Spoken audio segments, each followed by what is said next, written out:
Uy mga kaibigan, gusto kong i-share sa inyo kung paano mabilis na dumami ang subscribers ko sa YouTube. Noong nag-uumpisa pa lang ako, wala talaga akong alam. Ang hirap, at madalas kong naisip kung sisikat pa ba ang channel ko. Grabe ang stress noong una. Hindi ko alam kung anong content ang gagawin ko, at minsan napapagod ako ng sobra. Gusto ko na lang sumuko.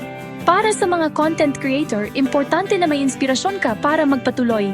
Una, dapat gusto mo ang ginagawa mo. Huwag kang susuko dahil lang mahirap.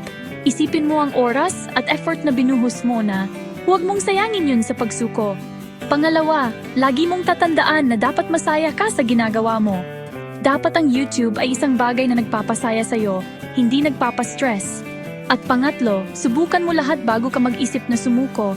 Lampasan mo ang limitasyon mo, subukan ang iba't ibang ideya, at patuloy na mag-improve. Para sa mga gustong magsimula ng YouTube channel, i-enjoy nyo lang ang proseso.